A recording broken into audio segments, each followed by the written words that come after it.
चले जनाब, अल्लाह ताला के नाम से स्टार्ट करते हैं आज, ठीक है। कुछ कॉन्सेप्ट्स को डेवलप करेंगे मीडिया के हवाले से। हमारा टॉपिक है पेपर 4 मैस मीडिया, ठीक है जी। अब मैस मीडिया में आज हम क्या पढ़ने जा रहे हैं, थोड़ा सा बेसिक्स को अंडरस्टैंड कर लेते हैं और फिर आगे पढ़ेंगे, ठीक है जी। पहले एक कॉन्सेप्ट को समझते हैं जिसको हम कहते हैं हम मीडिया ओनरशिप, ठीक है जी। Who owns the media, media को ओन कौन करता है, ठीक है जी। अगर मैं मीडिया ओनरशिप के हवाले से बात करूं तो एक होती है हमारे पास प्राइवेट ओनरशिप और एक होती है हमारे पास स्टेट ओनरशिप। अच्छा, एक कॉन्सेप्ट होता है इसके अंदर जिसको हम कहते हैं पब्लिक ओनरशिप का कॉन्सेप्ट भी लेके आते हैं, लेकिन वो बहुत अभी वो हमारा सोशियोलॉजी में नहीं है, वो मीडिया स्टडी में ज़्यादा। पब्लिक ओनरशिप का मतलब ये होता है जो पब्लिक लिमिटेड कंपनीज है जिसमें स्टेट जो लोगों के डिफरेंट लोगों के शेयर्स होते हैं उसके अंदर, ठीक है। लेकिन अभी फिलहाल जो हमारा जो कॉन्सेप्ट चलता हुआ आ रहा है उसको थोड़ा सा अंडरस्टैंड कर लेते हैं। प्राइवेट ओनरशिप का जो, क्योंकि कहीं कहीं पढ़ लोगे तो इसलिए मैं बता रहा हूँ कि ये चीज़ होती है तो मैं पता होनी चाहिए। प्राइवेट ओनरशिप का मतलब ये है कि आपकी सोसाइटी के अंदर जो प्राइवेट इंडिविजुअल्स हैं वो मीडिया को ओन कर रहे हैं। जैसा कि एग्जाम्पल में रूपर्ट मर्डॉक, ये बहुत ही चैंपियन आदमी है, ठीक है। ये न्यूज़ इंटरनेशनल का बंदा है, ओनर है, ठीक है। न्यूज़ इंटरनेशनल कौन है? फॉक्स, सही है जी। One of the most powerful press barons जिनको हम कहते हैं ना, प्रेस बैरन्स यानी कि जो प्रेस को लेके चल रहे हैं, आपके न्यूज़ मीडिया को लेके चल रहे हैं, he is one of the person. जो न्यूज़ इंटरनेशनल एग्जैक्टली फॉक्स है। नहीं, आप अगर देखें तो न्यूज़ इंटरनेशनल वही फॉर्मेट चल रहा है, सही है, वो उसी चीज़ को लेके चलते हैं। अच्छा, स्टेट ओनरशिप के अंदर हमारे पास क्या होता है, अब स्टेट ओन कर रहा है, ठीक है। अब इस चीज़ को अंडरस्टैंड करते हैं, इसमें हमारे पास BBC आ जाता है, सही है, ठीक है। PTV पाकिस्तान के अंदर हम PTV ले लेते हैं, सही है। अच्छा, अब स्टेट कभी ये स्टेट ओन करेगी, क्यों? स्टेट अपना प्रोपेगेंडा, अपना मैनिफेस्टो लोगों के अंदर इनबिल्ड करना चाह रही है, ठीक है। अच्छा, अब मैं अगर इस चीज़ के हवाले से बात करूं तो स्टेट का एक और काम भी होता है, state as a regulator.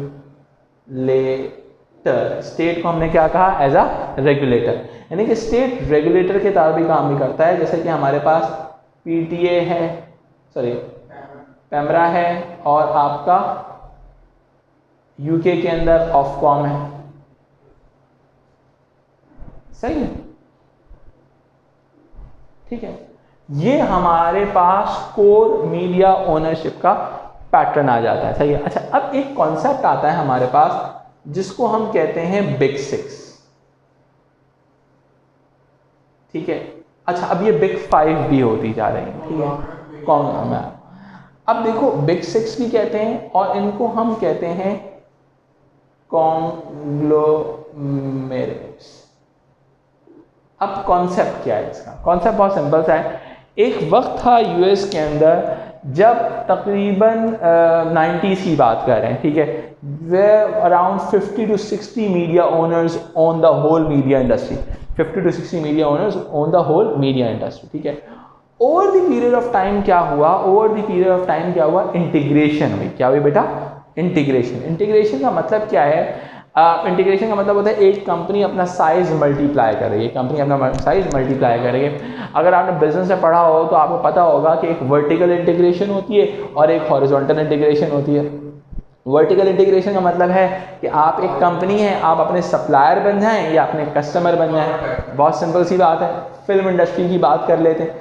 Film industry में डिस्ट्रीब्यूटर मौजूद है, सही है, डिस्ट्रीब्यूटर मौजूद है। अब वो जो डिस्ट्रीब्यूटर है वो अगर प्रोडक्शन हाउस खोल लेगा, सही है, यूनिवर्सल डिस्ट्रीब्यूटर, आपने फिल्म के आगे देखा होगा यूनिवर्सल डिस्ट्रीब्यूटर लिखा हुआ आता है, ठीक है। वो अगर यूनिवर्सल प्रोडक्शंस खोल लेंगे जहाँ पे वो यूनिवर्सल स्टूडियोज़ बनाएंगे और वहाँ पे वो प्रोडक्शन फिल्म को शूट करेंगे, ठीक है। तो क्या हो जाएगा, वो एक्चुअली वर्टिकल इंटीग्रेशन कर रहे हैं, ठीक है। अच्छा, उसके बाद ये एक और चीज़ हो सकती है, डिस्ट्रीब्यूटर फिल्म किसको बेचता है, सिनेमास को बेचता है, सही है। अगर यूनिवर्सल अपने आईमैक्स सिनेमास खोलना शुरू कर देगा, आईमैक्स सिनेमास खोलना शुरू कर देगा, तो क्या हुआ, वर्टिकल इंटीग्रेशन हो गई, ठीक है। चलो पहले मैं अपने हाथ के अंदर एक पहले इंटीग्रेशन समझाया था, तो एग्जांपल वगैरह दे देता हूँ ताकि फिर लोगों को ओके हो जाए ऐसी, ताकि फिर मैं कॉन्ग्लोमेरेट्स की तरफ आऊँगा, ठीक है, वरना समझने में मज़ा नहीं आएगा, सही है। एक चीज़ होती है जिसको हम कहते हैं इंटीग्रेशन। इंटीग्रेशन से होता क्या है, आपके बिजनेस का साइज मल्टीप्लाई होना शुरू हो जाता है। लेट्स सपोज आप डिस्ट्रीब्यूटर थे, डिस्ट्रीब्यूटर से आप चले गए कहाँ, आप डिस्ट्रीब्यूटर का सप्लाई क्या है, प्रोडक्शन हाउस, एग्जैक्टली, आप एक्सपेंड कर रहे हो अपना बिजनेस का साइज, सही है, या फिर सिनेमा। अब इससे एडवांटेज क्या होता है, अब देखो मैं तुम्हें सिंपल सी बात बताता हूँ, ठीक है। एक बहुत ही बेसिक सा आइडिया है इस चीज़ के अंदर, ठीक है, एक सेकेंड मैं इसको थोड़ा सा, एक बहुत ही बेसिक सा आइडिया इसमें आता है। आपकी कोई भी फिल्म होती है, सही है, कस्टमर आया, कोई भी कस्टमर आया, आपने उसने ₹100 उसने खर्च किए कहाँ पे, सिनेमा पे, एम आई राइट, सही है। सिनेमा 50% रखेगा, सही है, इसमें से ₹50 जो होगा वो सिनेमा का होगा, और ये रुपीस ये ऊपर कर देगा, कितने ₹50 जो होगा वो ऊपर ट्रांसफ़र कर देगा मेरा भाई, ₹50 ऊपर ट्रांसफ़र कर देगा, परसेंटेज देगा, सही है, ₹50 ऊपर ट्रांसफ़र कर देगा।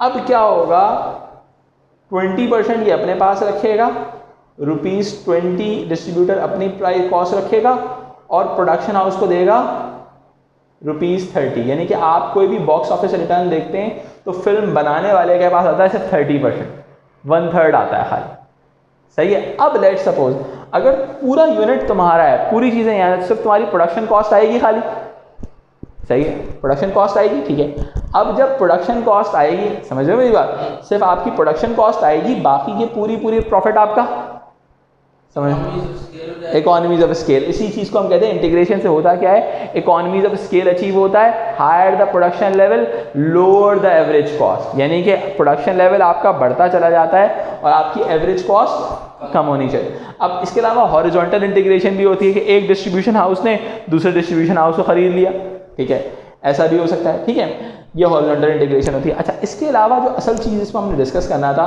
जो आपके बहुत सारे प्राइवेट ओनर्स ने की, उसको हम कहते हैं कॉन्ग्लोमेरेशन, सही है। जो कंपनी ये काम कर रही होती हैं उनको हम कॉन्ग्लोमेरेट्स कहते हैं। कॉन्ग्लोमेरेट एक ऐसी कंपनी को कहा जाता है जो इंटीग्रेट करती है ऐसी कंपनी के अंदर या ऐसी मार्केट के अंदर जो उसका प्राइमरी बिजनेस नहीं होता, जो उसका प्राइमरी बिजनेस नहीं होता। जैसा कि बहुत सिंपल सी बात करते हैं, एंग्रो फर्टिलाइजर थी, सही है। एंग्रो फर्टिलाइजर ने क्या खोला, एंग्रो फर्टिलाइजर ने एंग्रो फूड्स खोल लिया, यानी कि they expand in a market where they don't belong to, ठीक है। अच्छा, उसी तरीके से आप डिज्नी की बात कर लेते हैं, डिज्नी ने पार्क्स खोल लिए, यूनिवर्सल ने स्टूडियोज़ खोल लिए, ऐसे स्टूडियोज़ खोल लिए जहाँ पर लोग अपने एंटरटेनमेंट के लिए भी आ रहे हैं, सही है, ठीक है। अब एक्चुअल के अंदर अब एक कंपनी है, लेट्स सपोज बहुत सिंपल सी बात कर लेते हैं, हम बात कर ले, अच्छा, अब हमारे पास कॉन्ग्लोमेरेट्स कौन कौन से जो मल्टीपल बिजनेसेस, मीडिया बिजनेस में डील कर रहे हैं। अब ये वो बिजनेसेस हैं जिनका रेडियो स्टेशन भी है, जिनके न्यूज़पेपर भी हैं, जिनके फिल्म स्टूडियोज भी हैं,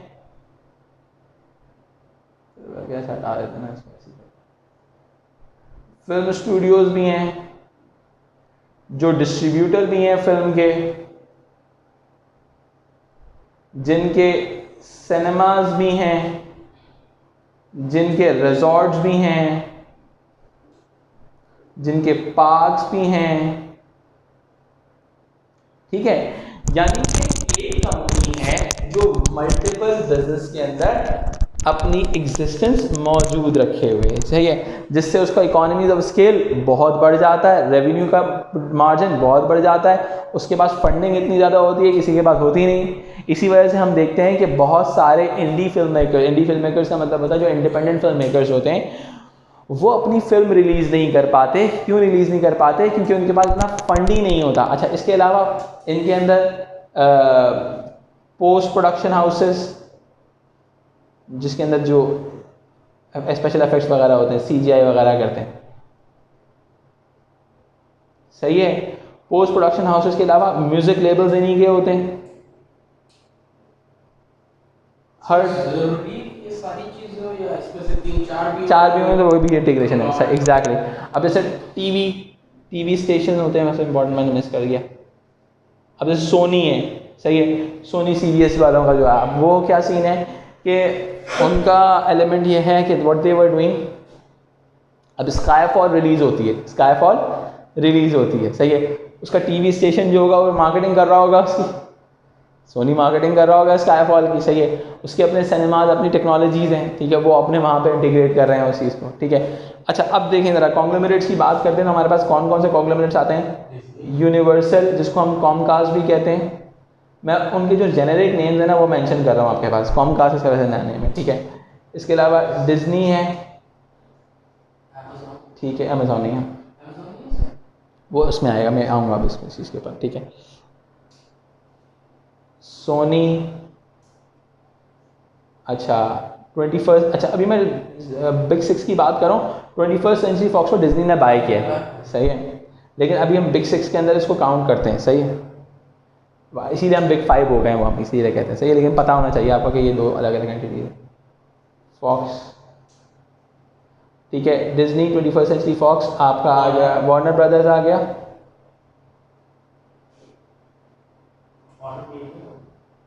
सही है। 1 2 3 4 5, एक और रह गया हमारा, कौन सा? पैरामाउंट, ठीक है। ये हैं हमारे बिग 6, सही है। इन्हीं को हम बिग 6 का नाम देते हैं। मार्कर सही नहीं चल रहा, ठीक है, बिग 6 का नाम देते हैं, ठीक है। अब देखें, लेकिन अब ये बिग 5 में कन्वर्ट हो गए क्योंकि 21st सेंचुरी फॉक्स को डिज्नी ने खरीद लिया है, ठीक है जी। तो ये बात आपको पता होनी चाहिए कि क्या सीन चल रहा है। और अब ये over the period of time, अब डिज्नी और एम्पावर हो गया, उसके पास सारे 21st सेंचुरी के रिसोर्सेज जितने भी थे वो सारे आ गए, ठीक है। अच्छा, अब इस कहानी को थोड़ा सा और आगे लेके चलते हैं।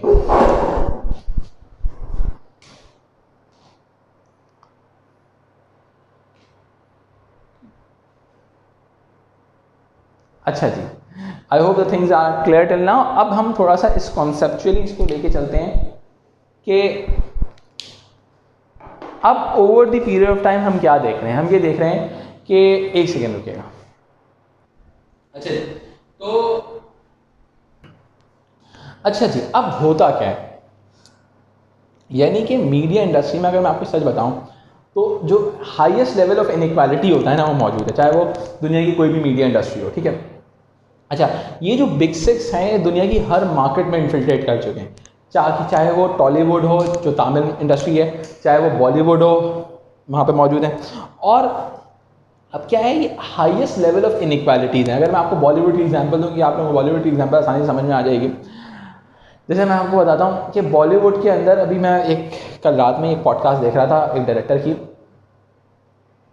तो वो डायरेक्टर ये कहता है, जिसने रावण बनाई थी एक्चुअली, रावण जिस डायरेक्टर ने बनाई थी, रावण, हाँ, नहीं शाहरुख नहीं था उसमें, रावण के अंदर आई थिंक वो था ऋतिक रोशन था ना, शाहरुख था, अच्छा हाँ, रावण में सुपर हीरो, ठीक है। तो अब वो जो डायरेक्टर था, जिसने तुम बिन बनाई थी, बहुत सारी फिल्म, तुम बिन, थप्पड़ वगैरह सारी उसने बनाई हैं अब अभिनव ने, तो अब वो ये कहता है कि भाई एक जो डायरेक्टर होता है जो पैसे ले रहा होता है, वो कहता है भाई डायरेक्टर फीस होती है 1.5 करोड़ से 20 करोड़ रुपए तक, ठीक है, एक फिल्म की। लेकिन उसी फिल्म के अंदर जो एक्टर होता है वो चार्ज करता है, कभी भी बड़े एक्टर्स हैं वो 70 करोड़ से लेके 100 करोड़ तक चार्ज करता है। अब इनइक्वालिटीज़ देखो, सही है।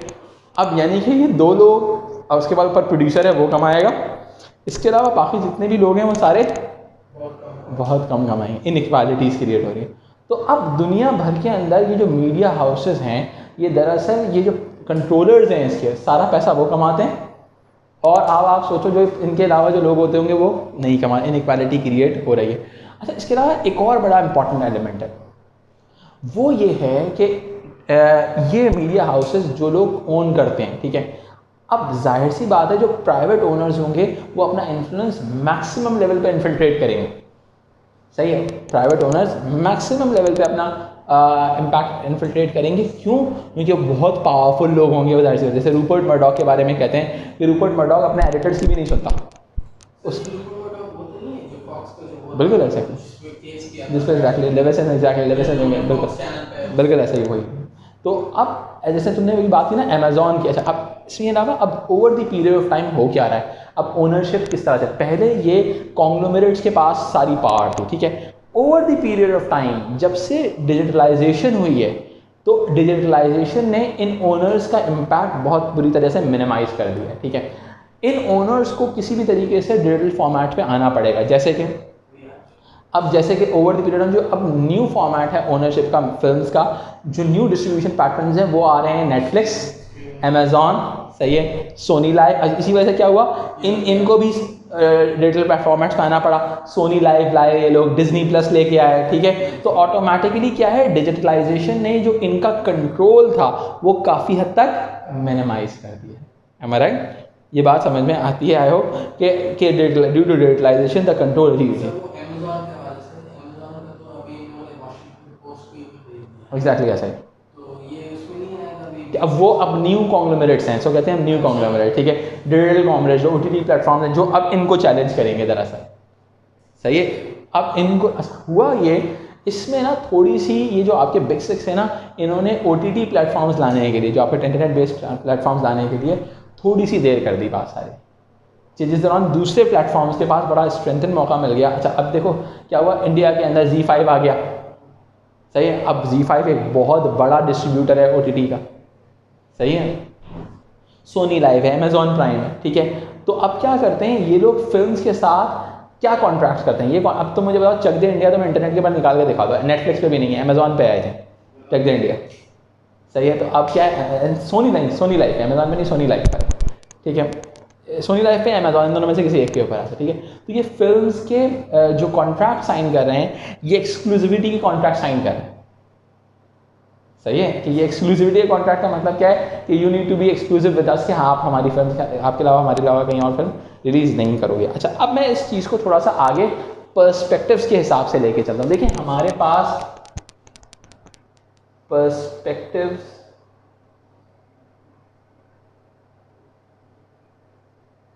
ऑन मीडिया ओनरशिप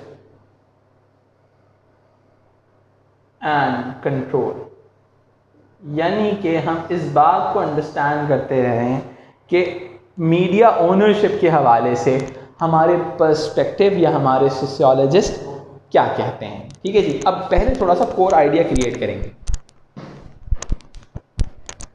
अगर हम थोड़ा सा कोर आइडिया इसके हवाले से क्रिएट करें ना, पहले मैं आपको थोड़ा समझा देता हूँ। हमारे पास इसमें मार्क्सिस्ट होंगे और हमारे पास इसमें प्लूरलिस्ट होंगे, सही है। मार्क्सिस्ट होंगे और प्लूरलिस्ट होंगे, ये एक नया पर्सपेक्टिव आएगा, ठीक है। प्लूरलिस्ट कहाँ से निकला है, सिंगुलर प्लूरल से निकला है, आम लोगों की राय प्लूरलिस्ट ओपिनियन कहा जाता है, ठीक है। अब मार्क्सिस्ट दे कंसिडर, बल्कि they assume media as an ideological institution. They consider media as an ideological institution, एक ऐसा इंस्टीट्यूशन जो आइडियोलॉजी क्रिएट करता है, am I right? ठीक है। They assume media as an economic institution, इनको लगता है कि मीडिया दरअसल एक इकोनॉमिक इंस्टीट्यूशन है जिसका काम है पैसे बनाना, है राइट, ठीक है। ये मीडिया को एक तरह से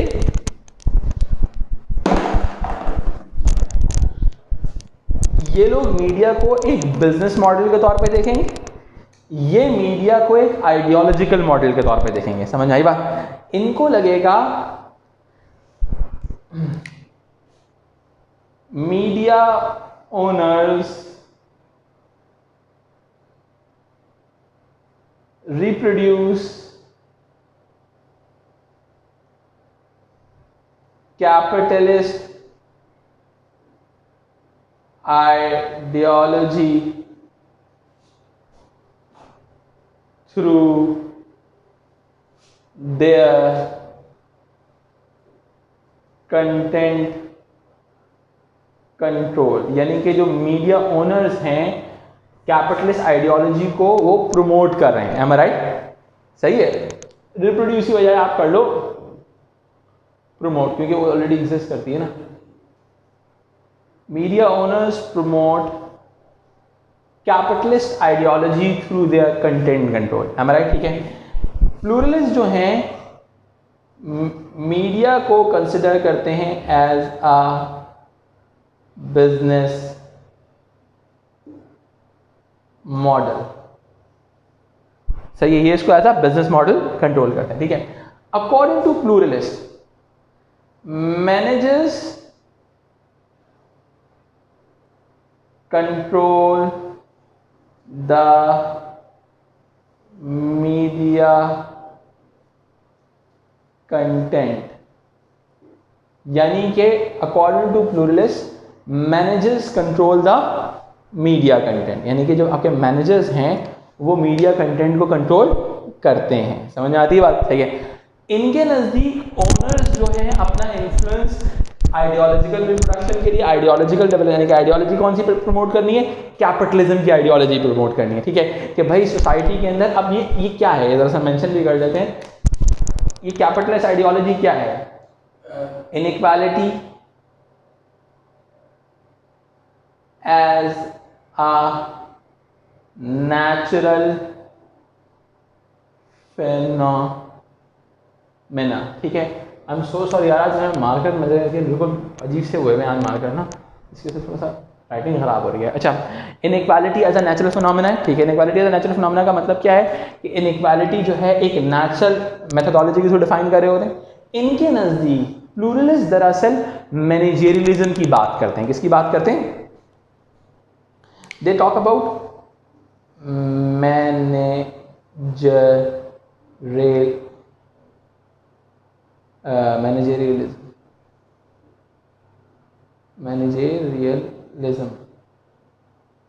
सॉरी यार, मैनेजेरियलिज्म का मतलब क्या है? आपकी मीडिया इंडस्ट्री के अंदर टेक्नोक्रेटिक मैनेजेरियल एलीट होती है। टेक्नोक्रेटिक मैनेजेरियल एलीट का मतलब क्या होता है?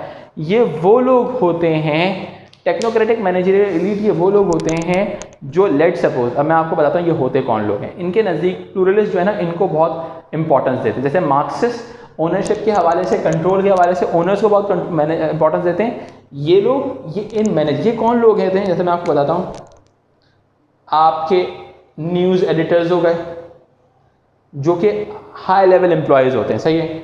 आपका डायरेक्टर न्यूज़ हो गया टीवी चैनल का। सही है। सीईओज हो गए। ठीक है।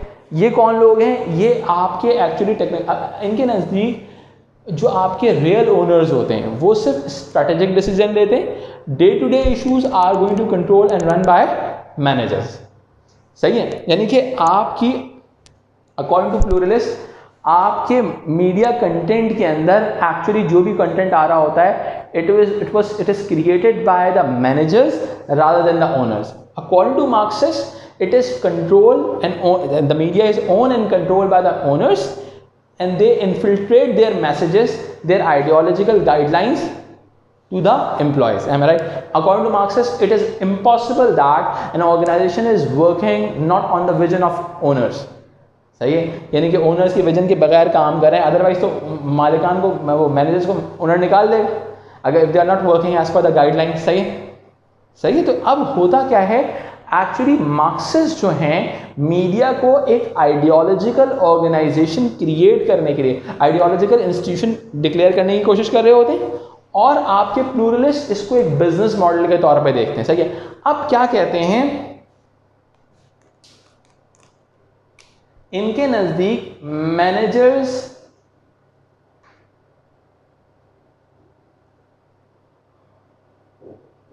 Produce and control the content as per the audience demand। यानी कि आपकी जो ऑडियंस डिमांड है उसके हिसाब से managers are producing the content. ठीक है, यानी कि एक्चुअल में कंट्रोलर्स कौन होगा, ऑडियंस हो गई, जो ऑडियंस देखेगी मैनेजर्स वही दिखाएंगे। कहने का मकसद ये है। I hope the things are clear till now. ठीक है, अच्छा जी, बुक के स्टार्टिंग के जो मैथ्स मीडिया के 3 पेजेस पढ़ लीजिएगा, वो इसी टॉपिक के हवाले से हैं। ठीक है, अच्छा एक मतलब मैं आप लोग कॉपी कर लें ताकि मैं इसको मैं थोड़ा सा